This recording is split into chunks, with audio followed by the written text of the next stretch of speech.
tarde a todos, ou bom dia, ou boa noite, né? Para o horário que vocês vão nos assistir. É com muita honra que a gente faz o nosso terceiro episódio, podcast Vozes e Raízes. E hoje, né, um momento muito gostoso aqui num bate-papo que nós vamos ter com o professor João, lá do campus de Itabira. O professor João é o nosso braço direito, né, do NEABI, lá no campus de Itabira. E hoje a gente o trouxe aqui para conversar um pouquinho dessa trajetória dele acadêmica. A gente começa batendo palma para o NEABI, porque isso é uma grande conquista para nós.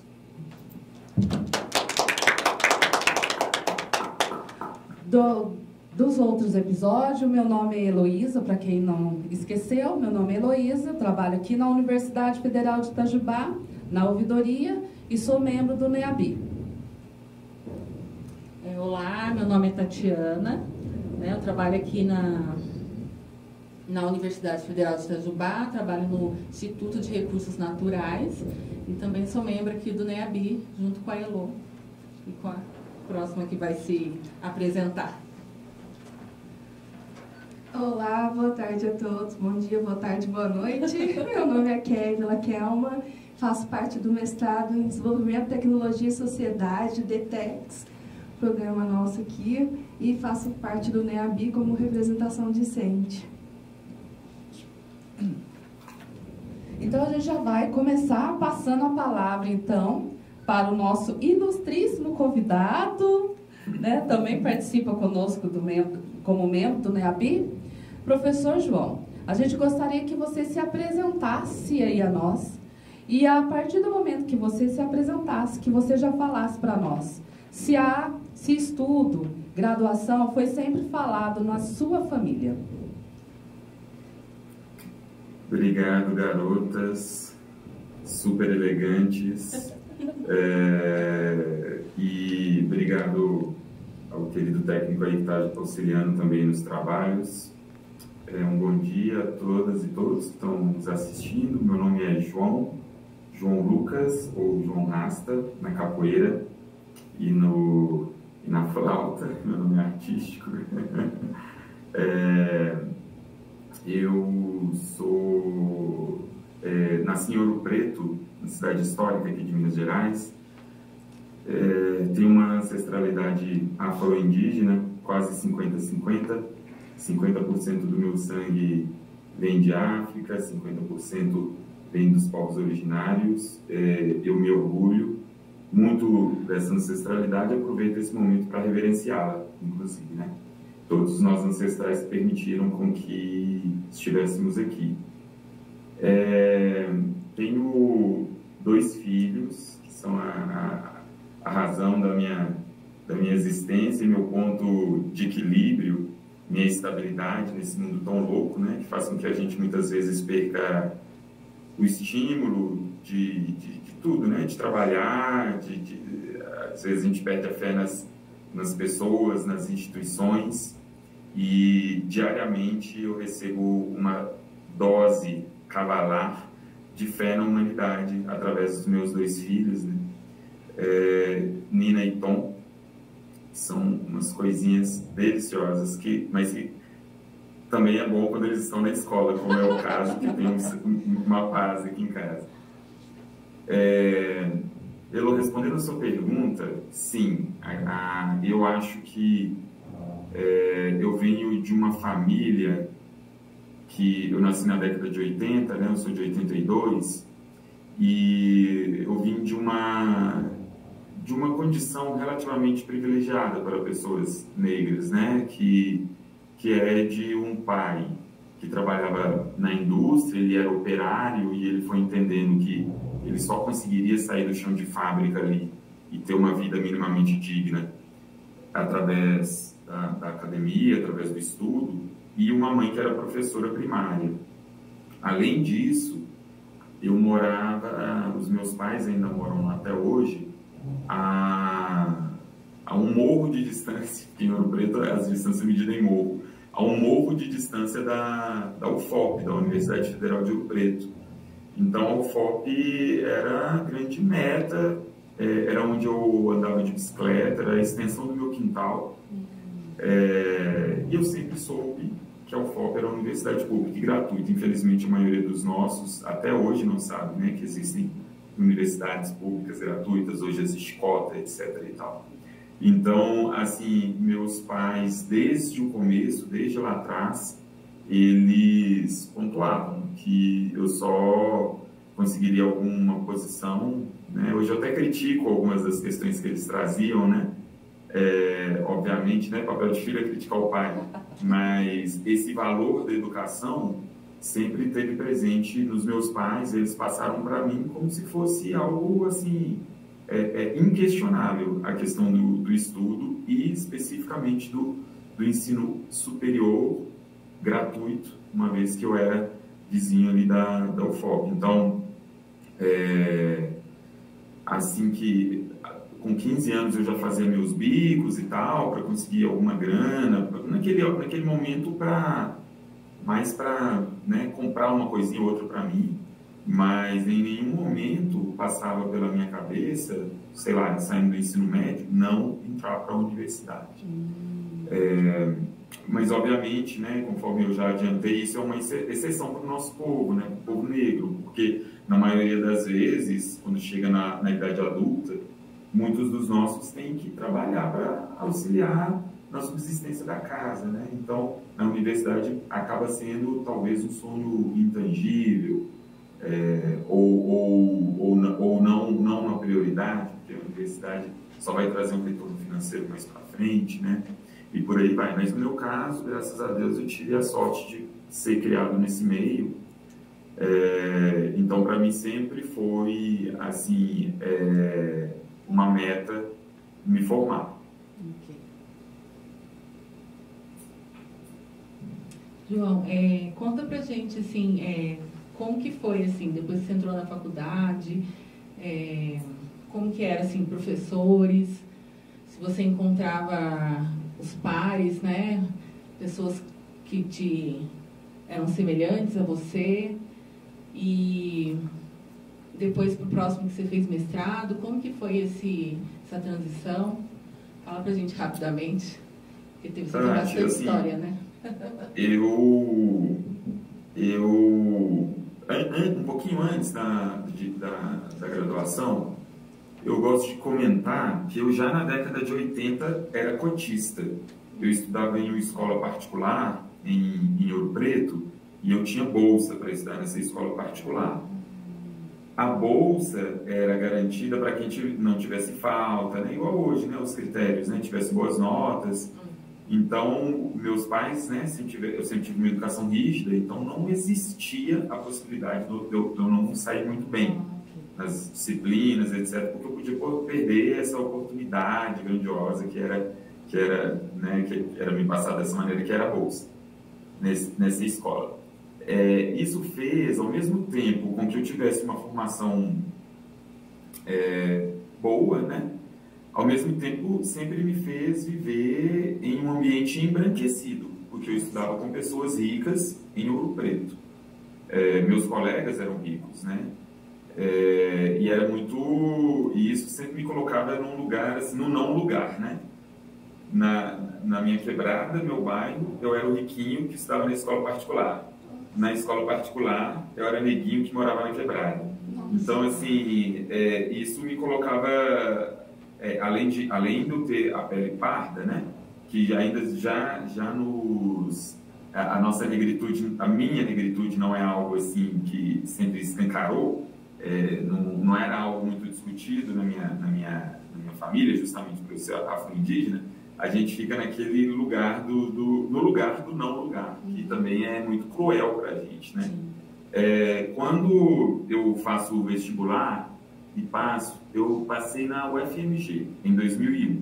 A UFMG, eu passei em Engenharia de Controle e Automação, que era um dos cursos mais concorridos, próximo até de medicina, etc. Então, quando eu estava em Ouro Preto, estudando com aquele povo rico, da elite ouropretana, eu entrei no UFMG, estudando com uma galera rica da elite de Minas Gerais, era um outro nível. Os meus alunos tinham carro, não existia cotas na época, né? Vou contextualizar. Meus colegas tinham carros que eu nunca tinha visto, assim, né? Meu pai andando com a caravana antiga dele lá, 78, jamais sonharia em pensar naquele momento. Então, assim, eu me habituei, de uma certa maneira, a me camuflar nesses ambientes estranhos, né? Porque são ambientes estranhos. E a gente se camufla tentando socializar, etc. E eu já estava acostumado a, de uma certa maneira, viver dessa maneira. Mas entrar na UFMG foi um baque ainda maior, porque eu fui levado para um lugar de ainda mais não pertencimento, e era isso. Eu não me sentia pertencente, eu não me sentia parte daquele universo.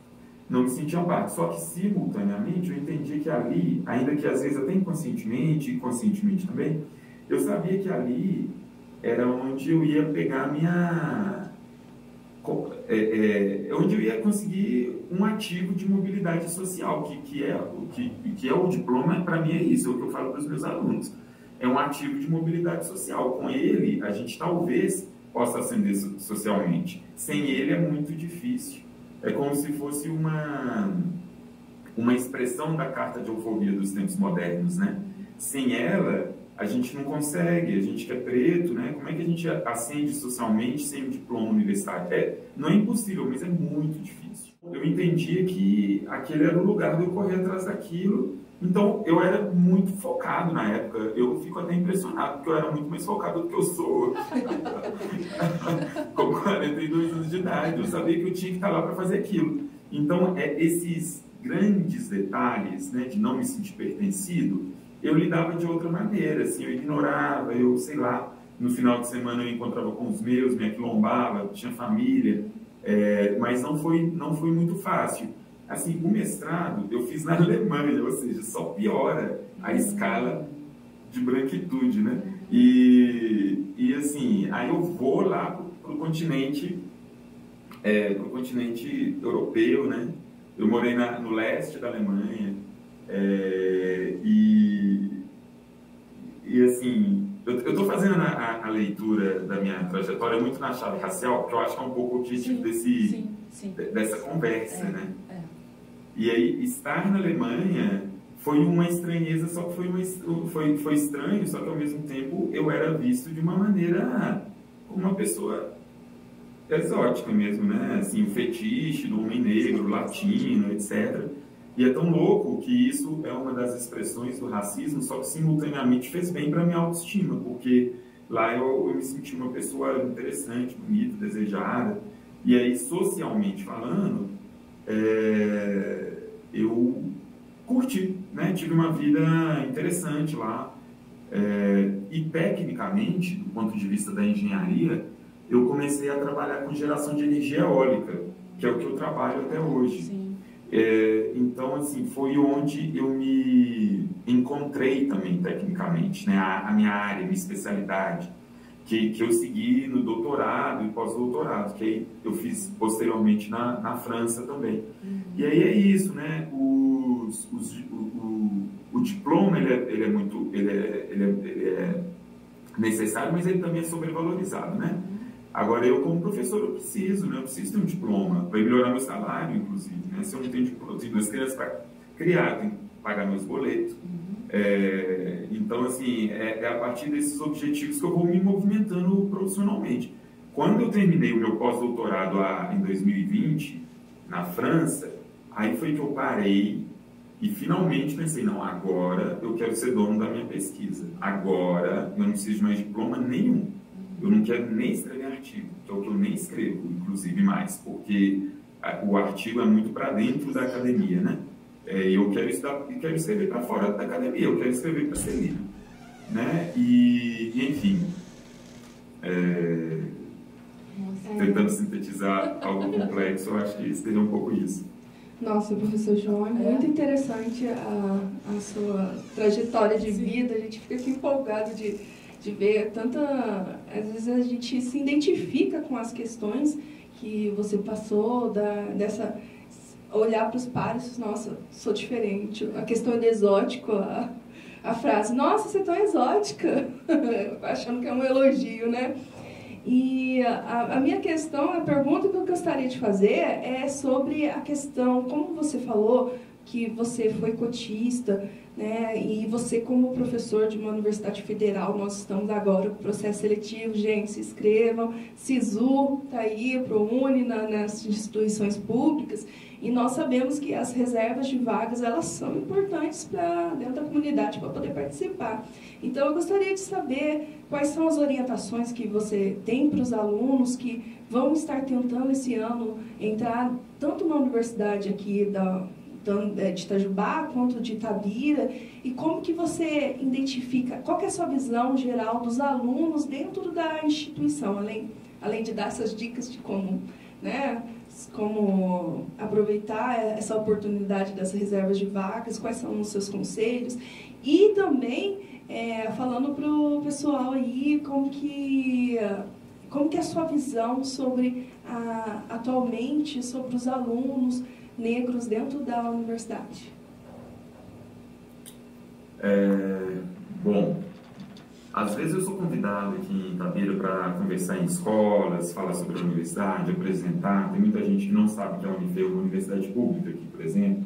Muita gente não sabe que existe lei de cotas. Então, o que eu sempre digo é que, assim, a universidade é uma estrutura grande, cara para o Estado brasileiro, que ela nos permite ter acesso a alguns conhecimentos que a gente não consegue ter fora dela. Obviamente, não quer dizer que seja a casa, né, da sabedoria, da verdade, porque não é o caso. Tem muita coisa errada dentro da universidade, assim como tem em qualquer instituição. Até porque a universidade é uma instituição branca, no final das contas, né? Assim, depois a gente pode falar um pouco melhor sobre isso. Não é que nós não devamos estar nela, até para que ela cumpra efetivamente o seu papel social. Mas, assim, não, é uma instituição com muita imperfeição. Só que a gente tendo acesso a alguns conhecimentos que a gente tem dentro da universidade e compreendendo que conhecimento é poder, é uma ótima oportunidade para qualquer jovem compreender quais são esses conhecimentos que estão lá dentro. Obter isso, né? Obter esse direito, na verdade, de conhecer diversas áreas do conhecimento. Então, um aluno da Unifei custa para os cofres públicos cerca de R$2.000 mês. Eu falo para os meninos, vocês querem ganhar R$2.000 por mês do governo federal? Vocês querem ganhar, né, R$24.000 por ano do governo federal? Vocês querem ganhar quase R$100.000? Então é só você passar no vestibular, porque ele vai investir na sua educação esse valor. E além disso, a gente, né, tem acesso, eu dou aula de engenharia elétrica, onde você vai aprender geração de energia eólica, geração de energia fotovoltaica, de uma maneira aprofundada, se não for dentro da universidade. E a gente está falando de energia, que é o que move tudo, né? Então, assim, principalmente os nossos jovens, né, os jovens pobres, os jovens periféricos, que tiveram, cujos pais, avós tiveram esse acesso negado, é mais uma oportunidade de acessar esses lugares. E o diploma, mais uma vez, ele nos permite transitar. Hoje, vim de uma origem pobre, já morei em vários países. Não só a Europa, morei nos Estados Unidos, morei na Argentina, já viajei Brasil afora, já morei em vários lugares do Brasil, porque eu gosto muito de viajar. Se não fosse o diploma, eu não ia fazer nada disso, porque, assim, não sou herdeiro.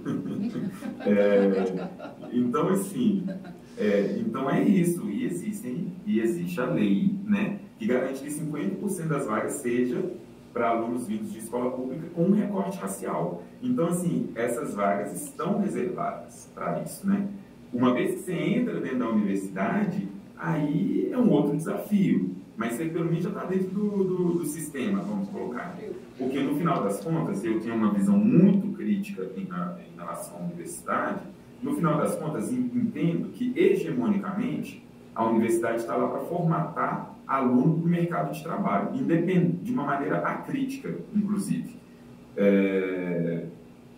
E a gente, estando dentro da universidade, a gente tem que buscar justamente esses conhecimentos, mas esses conhecimentos através de uma perspectiva crítica da realidade. Porque se a gente for pensar o que está acontecendo no sistema mundo, a gente está indo ladeira abaixo, né? Do ponto de vista assim, de aquecimento global, as grandes catástrofes, a atuação humana no nosso planeta, ela é muito desastrosa graças a esse modelo econômico, que a gente impôs. Então, a gente não pode, de maneira crítica, simplesmente, beleza, sei tudo de engenharia, agora eu vou entrar para uma empresa, para uma Vale da vida, sem compreender que essa mesma empresa, ela causa uma devastação ambiental, ela causou um ecocídio, ela matou um rio de grandes proporções, que é o Rio Doce. Então, assim, estando dentro da instituição, é muito importante que a gente aprenda todos os conhecimentos técnicos que a gente precisa, mas que a gente também tenha uma visão crítica da sociedade, que a gente não vai aprender na universidade, geralmente. A gente vai aprender através da nossa atuação, da nossa vivência, aprender fora da universidade. Então, a universidade é muito importante, mas ela não é tudo, não. Muito pelo contrário. Se a gente fica cego para o que está fora, a gente vai sair pessoas negras embranquecidas, por exemplo. Repercutindo um discurso, inclusive racista, que a universidade traz consigo, né? Que a gente tem que apoiar o desenvolvimento econômico a todo custo. Mas que desenvolvimento econômico é esse? Que modelo é esse, né? Então, essa visão crítica a gente não aprende dentro da universidade. João, gostaria que você falasse para nós, porque, assim, vendo toda essa sua trajetória, você estudou na Alemanha, estudou na França, né? Então, você fez um mestrado na Alemanha, mestrado na França. Gostaria que você dissesse o nome dessas universidades e dissesse, assim, de alguma forma, isso te influenciou, porque hoje você tem trabalhos belíssimos, né, projetos para a comunidade periférica, né? Na sua área, você é engenheiro, olha que coisa boa. Então, por favor, diga o nome dessas universidades e se elas, de alguma forma, te influenciou nessa sua trajetória desses projetos. Eu estudei na Universidade Técnica de Chemnitz, na cidade de Chemnitz, na Alemanha. Fica no leste da Alemanha, quase divisa com a República Tcheca, antiga Alemanha Oriental. Lá eu fiz um mestrado. O doutorado eu fiz no Instituto Nacional Politécnico de Toulouse, que fica no Toulouse, na França, próximo à divisa com a Espanha, uma região muito bonita, inclusive perto dos Pirineus, perto do Mediterrâneo. O pós-doutorado eu fiz lá também. A experiência nessas universidades foi fundamental para mim em diversos aspectos. Um dos aspectos é entender que a engenharia e os engenheiros do Brasil não perdem de nada para a engenharia e os engenheiros da Europa, por exemplo, né? Não perdemos em nada. Enquanto o engenheiro alemão, por exemplo, é muito criterioso, muito sistemático, né? Que é importante se ter isso dentro da engenharia, eles são um pouco criativos, né? Porque a gente, graças à nossa história, né, a gente tem que arrumar jeito para tudo, né?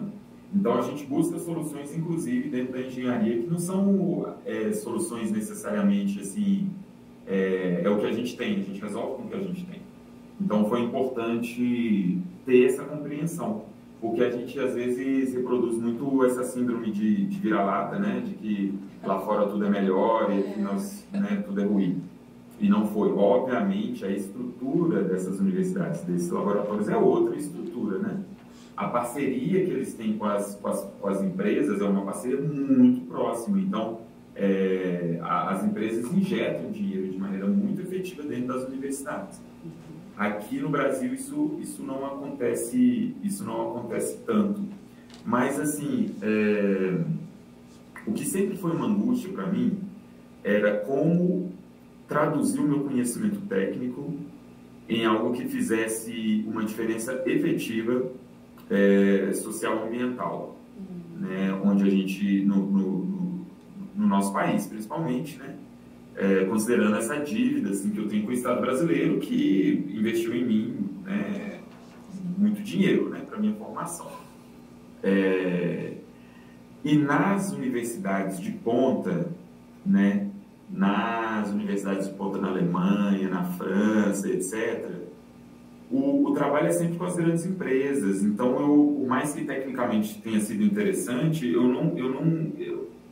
a gente não vê tecnologia social lá, que é o que eu trabalho hoje, né? Com desenvolvimento de tecnologia social. É tecnologia de ponta, mas onde ela se faz necessária.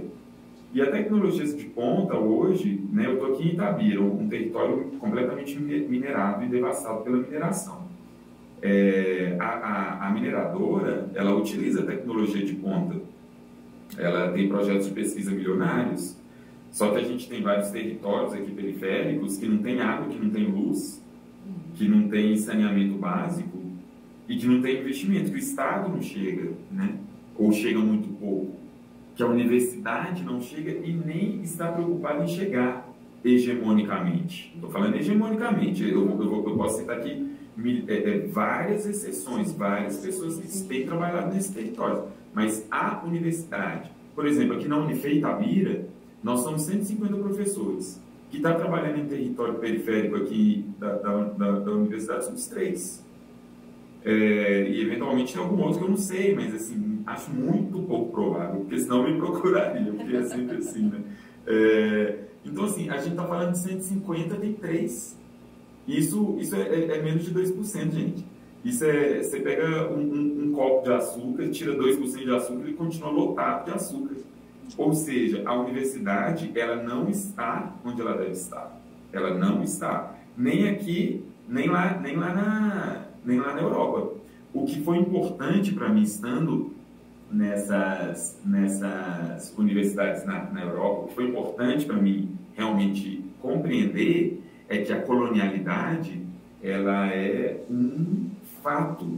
A colonialidade, ela não termina quando o Brasil se torna independente. A gente vive o mesmo modelo econômico e a gente vive uma colonialidade acadêmica também. A gente, para produzir um artigo, para o artigo ser publicado, a gente tem que penar, tem que suar, tem que trabalhar meses. Se eu coloco o nome do meu orientador de pós-doutorado, o artigo pode estar até meio ruimzinho, que ele vai ser aceito.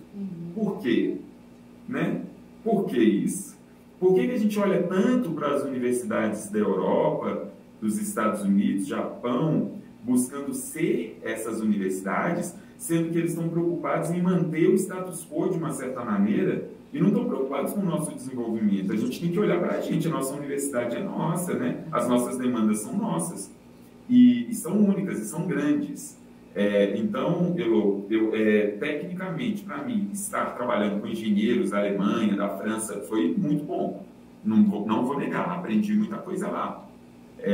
Mas, assim, a maior lição, talvez, para mim, tenha sido que eu não almejo mais que as nossas universidades sejam como as universidades deles. Eu almejo que a gente crie uma identidade e que nós estejamos conectados com as demandas dos nossos territórios. Inclusive, lutando contra essa colonialidade, que é o que eles querem que se mantenha, né? Então, acho que é um pouco por aí. E é um lugar de contradição, né?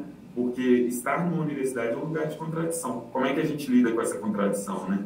Para mim era super contraditório estar na França, agora no pós-doutorado em 2020, eu já tinha essa consciência crítica, mas foi há 5 anos atrás, né? Então eu fui para fugir, sinceramente, eu fui porque eu queria fugir do bolsonarismo.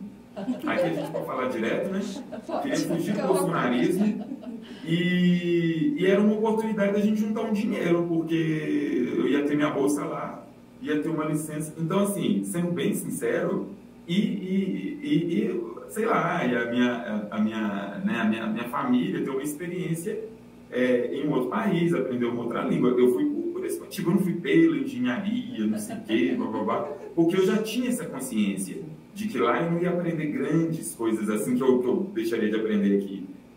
Mas eu me sentia num lugar de muita contradição. Eu assim, nossa, estou aqui trabalhando com essa branquelada aqui, que não é onde eu quero estar, não era onde eu queria estar nesse aspecto, né? nesse lado.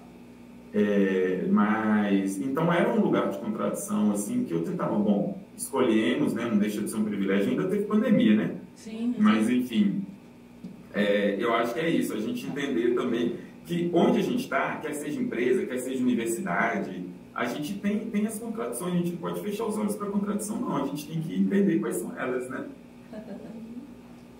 Então, acho que a Tati vai fazer a pergunta agora.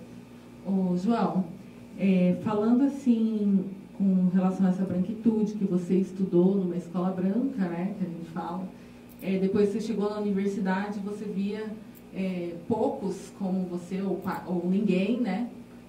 E aí hoje a gente tem as cotas que estão aumentando os negros nas universidades e aos poucos a gente vai chegando nas empresas, mas a gente vê ainda muita dificuldade diante das escolhas numa entrevista, por exemplo. Aí eu queria saber como foi a sua experiência no trabalho, porque quando você trabalhou nas empresas também deve ter achado a mesma visão da comunidade, né? E como foi essa transição de você sair da empresa e querer ir para essa área acadêmica?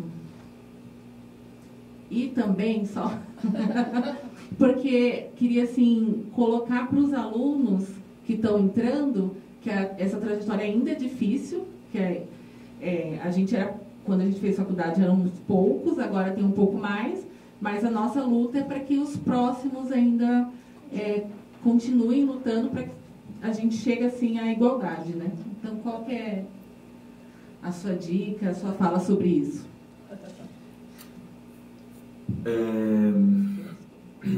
Bom, eu entendo, começando falando da política de cotas, né? Eu entendo a política de cotas como um grande marco e uma grande vitória da resistência do povo negro, né? Contempla o povo indígena também, mas não é uma grande vitória do povo negro, só que não contempla só o povo negro, né? Gente branca tem cota também, tem cota quem estudou em escola pública, né? As pessoas às vezes criticam a cota sem saber. Não é cota só racial, ela tem um recorte racial, mas é uma cota para pessoas que estudaram em escola pública, porque às vezes o ambiente ele fica hostil, fica pesado. E uma maneira da gente enfrentar isso é estando com semelhantes, né? É aquilombando mesmo, ou estando com pessoas que tenham essa sensibilidade. É assim que a gente consegue enfrentar o mundo, porque sozinho a gente não vai. O sistema é muito opressor. Esse final de semana eu estava conversando com um amigo, rapper, a gente até toca junto. Ele foi vítima de preconceito no final de semana, no sábado. Ele é rapper, empoderado, fala de questões raciais o tempo inteiro, é exemplo para a molecada de Itabira. Ele se viu completamente desarmado, chorando dentro da casa dele, pelo caso que ele viveu, que ele sofreu. Eu já me vi nessas situações várias vezes, depois da minha idade adulta, né? E assim, porque quando a gente sofre esse tipo de ataque, é como se como se um dedo fosse enfiado numa chaga muito antiga e vai tocar em lugares que a gente achou que tinha curado, mas a gente nunca vai curar, no final das contas. A gente pode minimizar, né? E os processos de cura, no final das contas, eu entendo que são quando a gente tem esses reforços ancestrais positivos, né? Quando a gente toca tambor, quando a gente igual o carnaval tá aqui agora, né? Então, bora tocar, bora valorizar a cultura preta. Carnaval é uma festa preta. Então, assim, que a gente valorize essa festa, que a gente faça uma conexão, né? Que a gente busque o carnaval como um momento de cura e que a gente faça isso também no nosso ambiente de trabalho, estando junto com os colegas, né? Com essa elegância dessas garotas do NEABI e com outros, né? Que a gente valorize também a nossa estética preta, né? Que a gente use turbante, que a gente... eu acho que... Eu tenho um caso muito interessante que eu vivi em 2020, que foi, né, a gente lá na França, e a gente ficou confinado um tempo, e as nossas crianças, né, crianças saudáveis, são crianças barulhentas. As crianças francesas são meio silenciosas, é estranho, mas assim, as nossas crianças correm, gritam, e é isso aí. A gente tinha vizinhos de cima que eram bem racistas e que eles viviam reclamando do nosso barulho, e que a gente atrapalhava, que se a gente não sabia viver em prédio, que a gente tinha que voltar para o nosso país, esse tipo de coisa.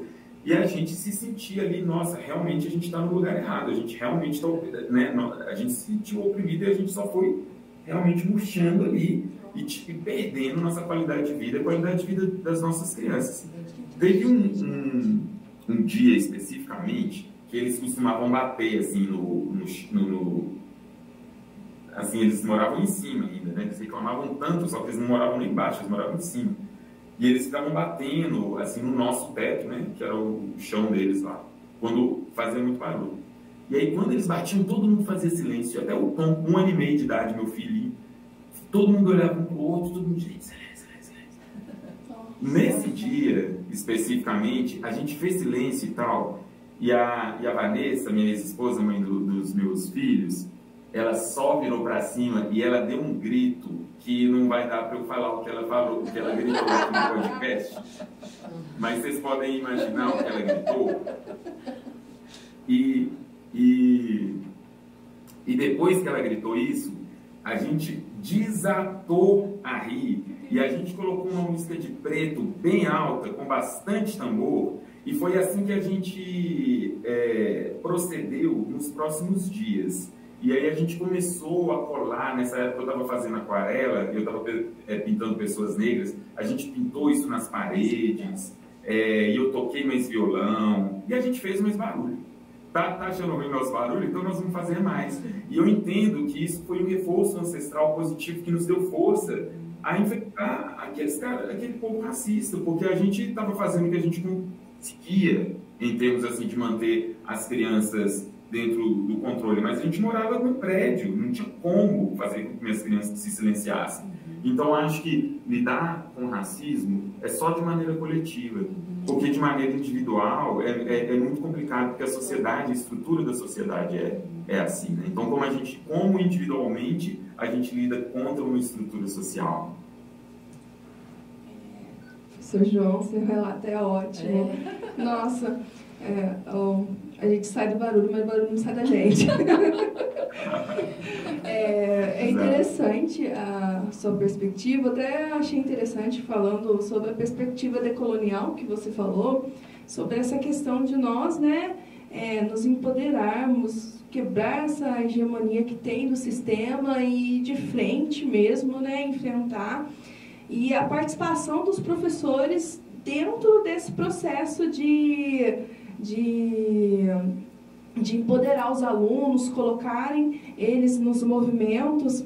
Então, eu gostaria de falar que o professor João tem diversos projetos que são excelentes. Inclusive, nós temos o projeto Fala Quilombo, que é um projeto top de linha do professor João, junto com a comunidade que é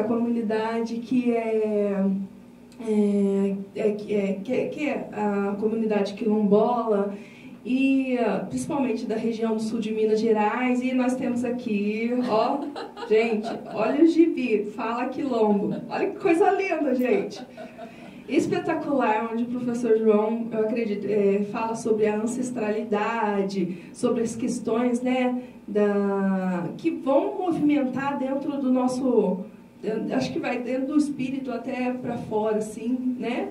Sobre as questões culturais, sociais, que são apresentadas dentro do Quilombo. Você pode falar um pouquinho sobre esses projetos, professor João, sobre o Fala Quilombo, sobre o gibizinho? A gente trouxe essa iniciativa de entregar de desenvolver o gibi, porque a gente entende, né, que a educação das relações étnico-raciais ela é fundamental para que a gente consiga avançar nesse processo de reparação histórica e promoção da igualdade racial, né?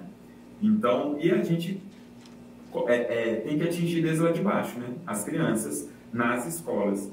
Então, o gibi foi criado na perspectiva é um gibi didático, né? Ele é pensado para ser um suporte aos professores e professoras, né, do ensino fundamental 1 e 2, para que eles possam trabalhar a temática racial. Então, é um gibi, é uma história de uma família negra, para começar por aí, né? Onde que a gente tem gibi com protagonistas negros, com personagens negros exclusivamente, quase. É difícil a gente ter isso, né? Então, ele é o gibi, né, com as ilustrações.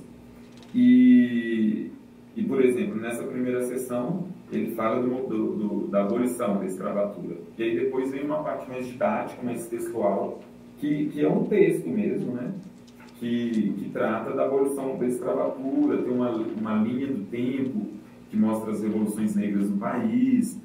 Então, só dando um exemplo do que é esse gibi. Ele é um material didático e foi distribuído para 10 mil alunos da rede municipal de Itabira. A gente entende como um passo importantíssimo para a efetivação, né, das leis, da Lei 10.639, da Lei 11.645, que é a Lei de Estudo da Cultura e da História de África, do povo afrodiaspórico e do povo indígena. E a gente espera levar isso para outros municípios, né? Levar isso para Itajubá, levar isso na articulação com a Prefeitura de Ouro Preto, porque é um material muito efetivo, né? Às vezes os professores ficam com dificuldade. Beleza, eu quero trabalhar questões étnico-raciais, mas o professor do ensino fundamental ele já é sobrecarregado. Geralmente ele já trabalha em 2 escolas, como é que ele vai gerar material ainda? Então a ideia é facilitar a vida do professor. E se tudo correr bem, isso vai ser expandido aqui em Itabira. A gente, né, a Secretaria de Educação de Itabira demonstrou interesse em trabalhar um plano mesmo de ação referente à educação étnico-racial que tenha o gibi como um dos eixos, mas outros eixos mesmo, junto com a gente. Então, a gente está com uma boa expectativa que essas coisas se concretizem. Já estamos finalizando não, mas já temos metade do segundo gibi escrito, 1/4 do segundo gibi ilustrado, o roteiro todo pronto. Então a gente está avançando nesse trabalho que realmente é o que me dá vontade, né, que me dá motivação de fazer. Eu não tenho motivação nenhuma de escrever artigo, igual eu falei mais cedo. Agora é escrever gibi, escrever documentário, nós estamos fazendo documentário também, exposição. Aí sim eu tenho interesse, porque eu sei que vai ser lido, né? Eu sei que vai ter um impacto social maior. Então é isso que eu quero escrever. Ah, que bacana. Professor João, assim, esse bate-papo com você, assim, maravilhoso, porque o nosso objetivo era fazer com que as pessoas o conhecessem um pouco mais, né? Claro que tem muito mais detalhes que a gente precisaria conversar mais tempo com você. A gente está aproximando, né, do fim desse nosso episódio, mas gostaria, assim, se você pudesse falar, assim, numa palavra, da forma que a gente quer que os alunos olhem para você, se espelham em você e tenham essa coragem de enfrentar todos os tipos de racismo e possa se unir coletivamente, né, para enfrentar tudo. Fala, assim, referência para você, referência na sua vida. Quem foram? Quais são essas pessoas? Referência?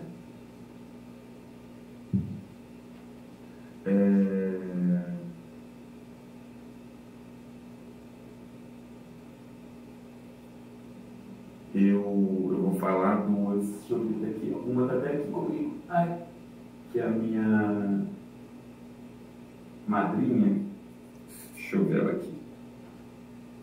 Daí você perguntou, né? Pessoas, mesmo. Referências na minha vida? Sim. Uma é minha madrinha, Tia Totó, ela está comigo aqui, ó.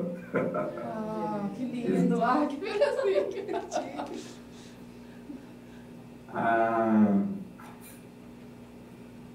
Tia Totó é minha madrinha e ela era benzedeira, né? Uma indiazona bem forte que ajudou a criar uma grande parte. Ela não teve filhos, então aquelas senhoras que não têm filhos, mas criam a família inteira.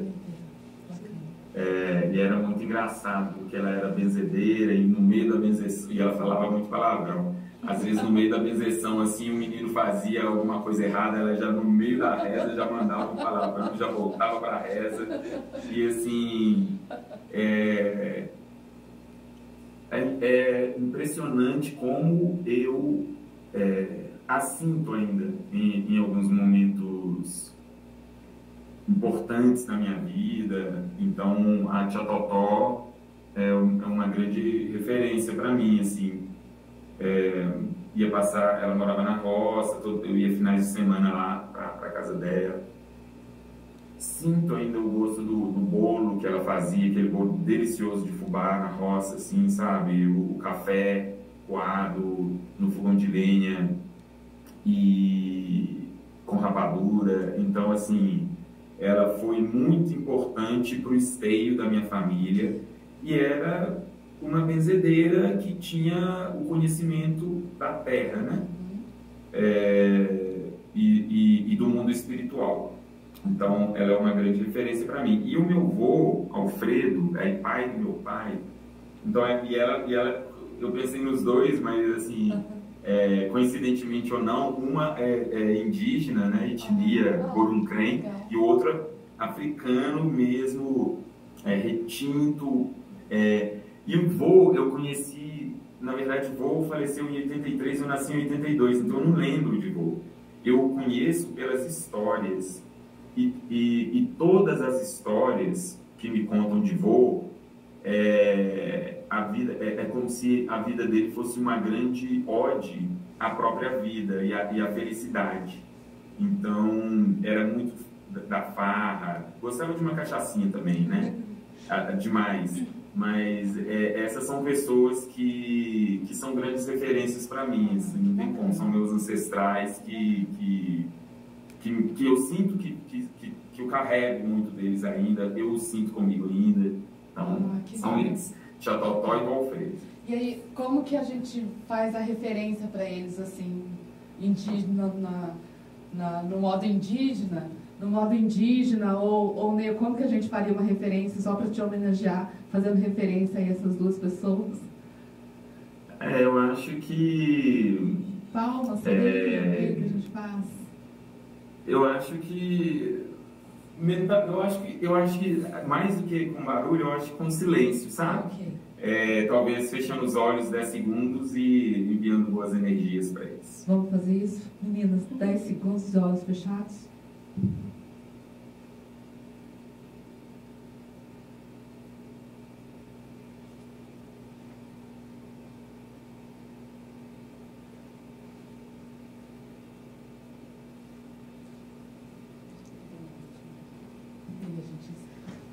João, só fazer uma última aqui, pergunta que é relacionada a isso mesmo, né, Hoje vocês vão me fazer chorar aqui. É realmente sobre isso, sobre essa sua ancestralidade que você conhece, né, da parte preta e da parte indígena, dos povos originários. Você, desde o começo, desde criança, você teve essa curiosidade, crescendo num local assim de bastante vivência, né, de final de semana e de durante a semana com seus pais, ou foi depois, ou mais velho, você foi descobrindo mais e aí você quis se conhecer mais e pegou esse gancho aí e foi o que te traz também para esses projetos, né? Não sei se ficou claro, porque eu acredito assim, muitas pessoas chegam já com o empoderamento dos pais, mas muitos jovens não, vão se conhecer, se ver pretos ou pardos na hora que enfrenta a sociedade sem a família, né? E aí também vai começar a entender a importância desse aquilombamento, de se entender o que é, o que não é, né? Então, eu acho bem importante essa parte. Eu sinto que esses valores ancestrais, né, quando eles me eram passados desde pequenininho, era uma coisa que assim, eles acendiam, vamos dizer, o meu axé, sabe? Eu já sentia isso, mas não era algo consciente, não era algo discutido, mas era algo que eu buscava, justamente por sentir algo dentro, né? Mas, assim, trazer para o consciente, que é fundamental, né? Porque se a gente não traz para o consciente, a gente também não entende muita coisa, né? E isso foi mais na vida adulta. Em Ouro Preto, morando com meus pais, eu tenho uma família grande. Ouro Preto é uma cidade bem peculiar, né? Mas, assim, eu me sentia muito protegido de uma certa maneira. Eu era muito protegido. Quando eu vou para Belo Horizonte para estudar, não. Aí eu me torno o neguinho, né? Na rua, no centro de Belo Horizonte, eu era olhado com muito medo. Em Ouro Preto eu era, o filho da Wanda, o filho do João, não sei quem, não, gente boa, não sei quem, família bacana. Belo Horizonte não. Belo Horizonte eu podia ser qualquer um. E por ser negro, eu era sempre alvo, né? Era sempre suspeito. As pessoas tinham medo, atravessavam a rua, entravam no banco, ficavam olhando para trás, essas coisas. E isso, ainda que seja assustador, te posiciona também num lugar assim, velho, isso sempre aconteceu, eu que não percebi. Então, na idade adulta, eu fui compreendendo, e aí nessas vivências todas de mundo, conforme eu falei, as viagens foram fundamentais também para me entender como essa pessoa, né? Entender quem eu sou, entender quem é a minha ancestralidade e valorizá-la e lutar por ela, né? Então, é um processo que vem desde a infância, mas que ele ganha força efetivamente, né? Crítica, consciência crítica, já na vida adulta. E é engraçado que vem muito com o cabelo, né? Quando a gente deixa o cabelo crescer, eu deixava o meu cabelo crescer, eu raspava o meu cabelo até 19 anos de idade. Depois que eu deixei o meu cabelo crescer, eu nunca mais cortei. E aí esse processo de transformação que às vezes as mulheres passam quando fazem a transição e por aí vai, é um processo também. Por isso que o cabelo é tão importante como marcador de ancestralidade, né? De africanidade, de pretitude. Então eu vou dizer, é isso, né? A partir dos 20 anos de idade é que isso veio de uma maneira mais consciente e muito do lado de África, né? E essa parte indígena é mais recente ainda. Aí vem talvez nos últimos 15 anos, né? Dos últimos 10 anos. E assim, é uma construção que a gente tem que levar para o resto da vida, né? Porque a nossa história ela foi tão retirada da gente que a gente tem que ir juntando e costurando essa bonita concha de retalhos que hoje, né, nós costuramos. Então isso vai para a vida inteira. Bacana. Então, despede o professor para nós. Professor João, muito obrigado, professor Dr. João. Muito obrigada por sua participação aqui conosco no nosso podcast Vozes e Raízes. Nós ficamos muito felizes com a sua presença, com a sua história. Que trajetória, que história maravilhosa de vida. Muito obrigada pela sua participação. Também gostaria de agradecer a todos vocês que tiveram o cuidado de nos assistir nesse momento. Muito obrigada para você que esteve aqui. Se inscreva no nosso canal do Instagram. Nós temos a página do NEABI, neabi.unifei@edu.br. .edu.br. Então, se inscreva, esteja na nossa página. Você também está convidado a estar participando conosco no núcleo. Você é bem-vindo. Muito obrigada. Professor João, obrigada. Obrigado, pessoal. Parabéns pelo programa.